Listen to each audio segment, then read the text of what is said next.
አንድ አምላክ በሚሆን በአብ በወልድ በመንፈስ ቅዱስ ስም ዳር 15 በዚች ቀን የሕፃኑ ሰማዕት ቅዱስ ቂርቆስ የልደቱ መታሰቢያ ቀን ነው። እንዲሁም በዚች ዕለት ሰማዕቱ ቅዱስ ሚናስ በሰማዕትነት አረፈ።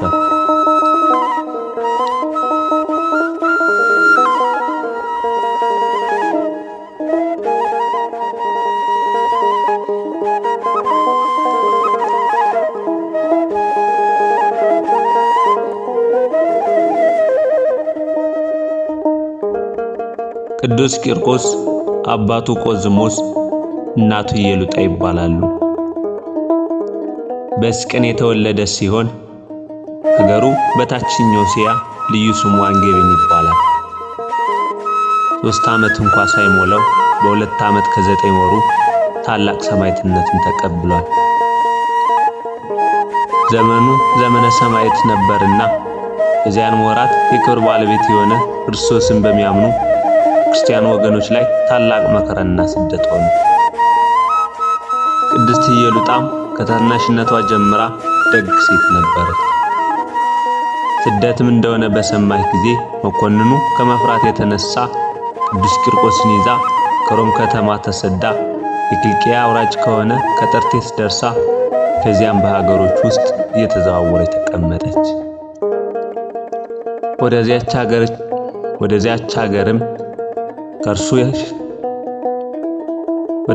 ሀገርም ከእርሱ የሸሸችው መኮንን እለእስክንድሮስ መጣ። ጭፍሮችም ክርስቲያኖችን ፈለጓቸው። እችንም ቅድስት ኢየሉጣን አግኝተው ያዟትና ወደ መኮንኑ አደረሷት። የክርስቲያን ወገንም እንደሆኑ ተረዳች። ክርስቲያን ወገን እንደሆነች ነገሩት። መኮንንም ሴትዮ ተናገሪ፣ ከወዴት ሕዝብ ወገን ነሽ? ነገድሽስ ምንድነው? አገርሽስ ወዴት ነው አላት። ከበረች ቅድስት ኢየሉጣም እንዲህ ብላ መለሰችለት።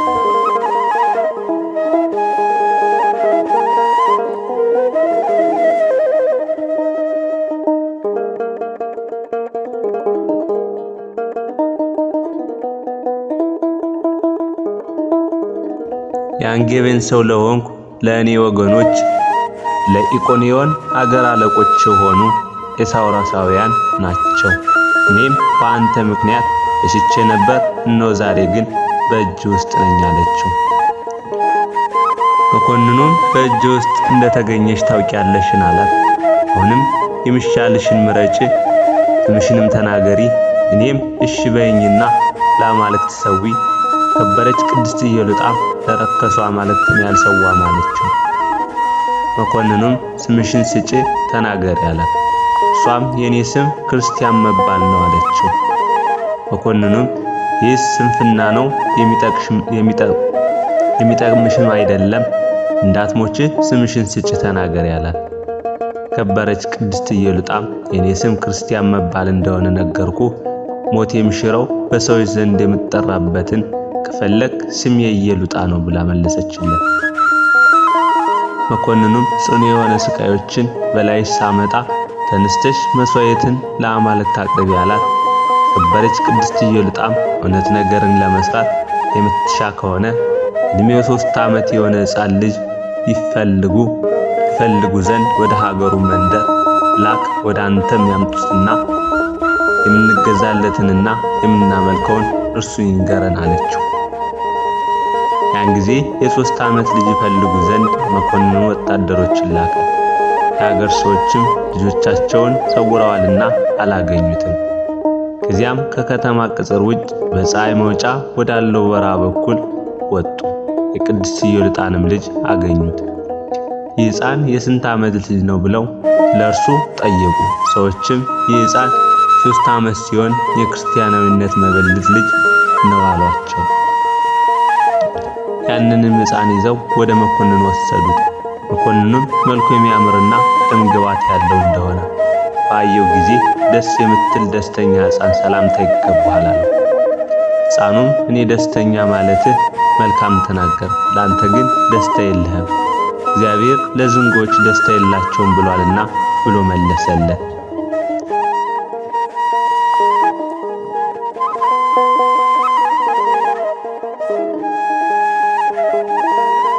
መኮንኑም ሕፃኑን ሳልጠይቅህ ይህንን ያህል ትመልስልኛለህን? ሕፃኑም ገና ከዚህ የሚበዛ ነገርን እመልስልሃለሁ አለው። መኮንኑም ሕፃኑን ስምህ ማን ነው አለው። ከንጹሕ አዘቅትና ከማይለወቅ ከማይጠፋ ውሃ የተገኘ ሕፃን ስሜ ክርስቲያን መባል ነው ብሎ መለሰለት። መኮንኑም ዳግመኛ እንዳትሞት ስምህን ንገረኝ አለው። ከበረ ሕፃን ስሜ ክርስቲያን መባል እንደሆነ ነገርኩ። ሞክሼ ስም የምትሻ ከሆነ እናቴ የሰየመችኝ ቂርቆስ ነው። መኮንኑም ሕፃን ቂርቆስን እሺ በለኝና ለአማልክት ሰዋ፣ ለሥጋም ስታድግ ሾመሃለሁ፣ በብዙ ወርቅና ብር አከብርሃለሁ አለው። ሕፃኑም የሰይጣን መልእክተኛ ለእውነትም ጠላቷ የሆንክ ከእኔ ራቅ አለው። መኮንኑም ሰምቶ ተቆጣ። ደሙ እንደ ውሃ እስከሚፈስ ቀዳው። መኮንኑም ሰምቶ ተቆጣ። ደሙ እንደ ውሃ እስከሚፈስ ቆዳውን እንዲጨምቁትና እንዲገፉት አዘዘ። ከበረች ቅድስት ኢየሉጣም የልጇን ትዕግስት ባየች ጊዜ እግዚአብሔርን አመሰገነችው። ከዚህም በኋላ መኮንኑ ጨውና ሰናፍንጭ አምጡ አለ። የሁለቱም አፍንጮቻቸውን ከፍተው ያንን ጨውና ሰናፍንጭ እንዲጨምሩባቸው አዘዘ። ያን ጊዜ ሕፃኑ ትእዛዝህ ለጉሮሮዬ ጣፋጭ የሆነ ከማርና ከስኳርም ለአፌ ጣመኝ ብሎ ጮኸ።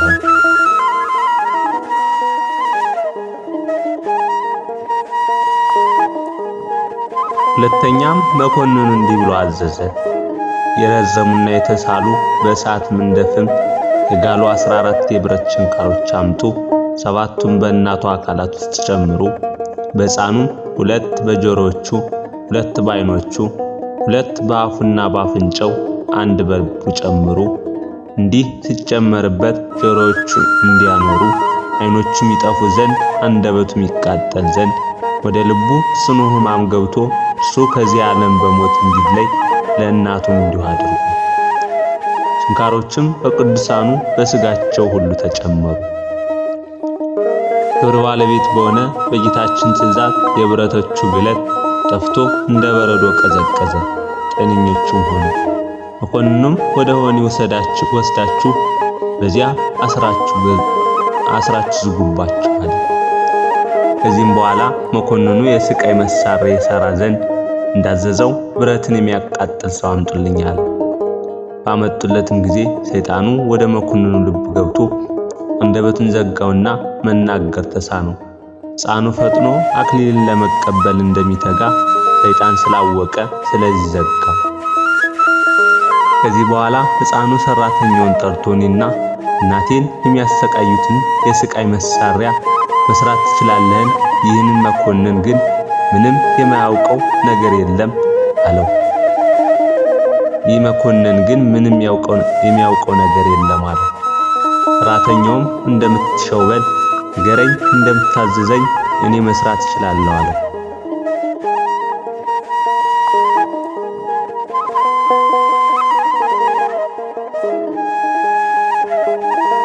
ሕፃን ቂርቆስም ሊያዝዝ ጀመረ። እንዲህ አለ።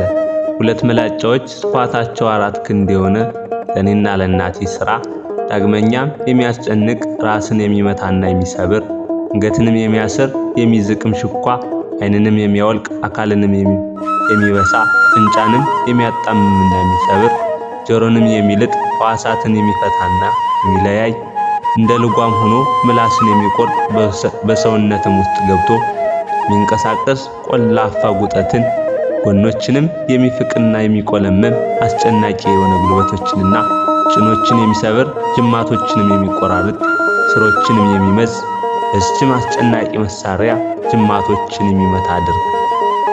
ዳግመኛም በላም አምሳል ሰፊ መቀመጫ ከናስ 13 ቀዳዳዎችንም በዚያ መቀመጫ ውስጥ ቅደድ። በቁመቴም ልክ 3 ችንካሮች ሥራ። ችንካሮች ራስ ከናስ አድርገህ በውስጡ ከሚጠሩት ዘንድ ፈጽሞ የማይለይ ልዩ 3 ብለህ ጻፍ። ዳግመኛም ጠምዝዞ ወደ ላይ የሚያወጣ 2 መሳሪያ፣ 2 መጋዞችን፣ 2 የብረት ምጣዶችን ሥራ። አሁንም አንድ ታላቅ ጋን ሰርተ በውስጡ አንገትን የሚጠመዝዝና የሚሰነጥቅ ተሽከርካሪ መሳሪያ ያድርግ። በውስጥ የተሸሸገ የወድ ዕቃን የሚመረምር እጅን ከብረት በውስጥ የተሸሸገ የወድ ዕቃን የሚመረምር እጅን ከብረት ሥራ እኔ የጻፍ ስቃይን የሚሰቃይበት ይህ ነው አለ። ብረት ሰሪውም ሰምቶ እጅግ አደነቀ። የሚረዱትንም ከሀገር ውስጥ መቶ ሰራተኞችን ሰብስቦ መስራት ጀመረ። በ40 ቀንም ጨረሰ። ከዚህ በኋላ መኮንኑን ለእስክንድሮስ ቅዱስ ቂርቆስንና እናቱን ወደ አደባባይ ያምጧቸው ዘንድ አዘዘ። ያን ጊዜ አንደበቱ ተፈቶ ነበርና እንዲህ ማለ።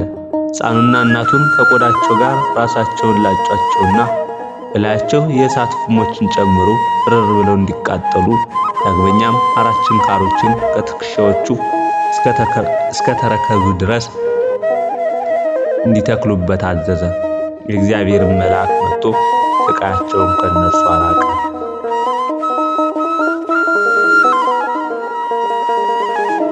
ዳግመኛም ከጧት እስከ ማታ ከስቃይ መሳሪያዎች ውስጥ ጨምረው አሏቸው፣ ግን መሰቃየት ተሳናቸው።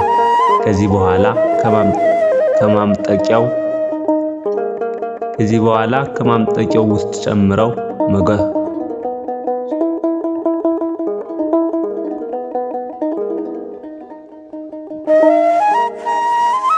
ወደ መኮንኑም በገቡ ጊዜ እንዲህ አሏቸው፣ በእውነት ከሙታን ተለይታችሁ የተነሳችሁ ከሆነ ይህ ጫማዬ ከእግሬ ወጥቶ እንደ ቀድሞ ሕያው እንዲሆን አድርጉ።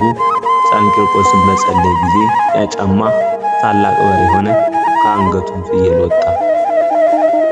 በዚያም ሰዓት ለ11,004 ሰዎች በሬውንና ፍየሉን አርደው ምሳ እንዲያደርጉላቸው መኮንኑ አዘዘ። እንዲህ አለ፣ ይህ በቅቷቸው ከጠገቡ ከዚህም ሌላ ምግብ ካልፈለጉ የተሰራው ሁሉ እውነተኛ ነዋሪ ነው። ከዚህ በኋላ አርደው ምሳ አደረጉላቸውና ከፍየሉ ሥጋ 6 እንቅብ ከበሬው ሥጋ 4 እንቅብ አተረፉ። መኮንኑም የተረፈውን ሥጋ አይቶ ወደ ባህር እንዲጥሉት አዘዘ። መኮንኑም ቢያፍር የሕፃኑ ምላስ ይቆርጡ ዘንድ አዘዘ። ጌታችን ምላሱን መለሰለት። ዳግመኛም ታላቅ ጋን ውሃ አፍልተው ሕፃኑ ቂርቆስንና እናቱ ኢየሉጣን ጨምሯቸው ዘንድ አዘዘ። እናቱም አይታ ፈራች። ልጇም ወደ እግዚአብሔር በጸለየላት ጊዜ አምላካዊ ኃይልን አሳደረባትና ከልጇ ጋር ወደ ጋኑ ገባች። እንደ ውርጭም ቀዝቃዛ ሆነ። ደግሞ በውስጡ መንኮራኩር ወዳለበት የብረት ምጣድ እንዲጨምሯቸውና ስጋቸው እስከሚቦጫጨቅ እንዲስቧቸው አዘዘ። እግዚአብሔር መልአክ በሕይወት አወጣቸው።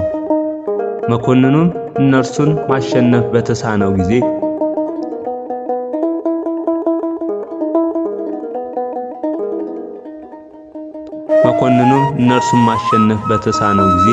በሰይፍ ይቆርጧቸው ዘንድ አዘዘ። በዚያን ጊዜ ለስም አጠራሩ ስግደት የሚገባው የክብር ባለቤት ጌታችን ኢየሱስ ክርስቶስ ወረደ። ሕፃን ቂርቆስንም የምትሻውን ለምነኝ አለው። ሕፃኑም ሥጋዬ በምድር አይቀበር፣ ስሜን ለሚጠራ መታሰቤን ለሚያደርግ ቤተክርስቲያንን ለሚሰራ የተጋድሎዬን መጽሐፍ ለሚጽፍና ለሚያጽፍ ለሚያነባው ለቤተ ክርስቲያን መባ ለሚያገባ በውስጧም ለሚጸልይ ለሁሉም ፍላጎታቸውን ስጣቸው፣ ኃጢአታቸውንም ይቅር በል። ስሜም በሚጠራበት በዚያች ቦታ የከብት እልቂት አይምጣ፣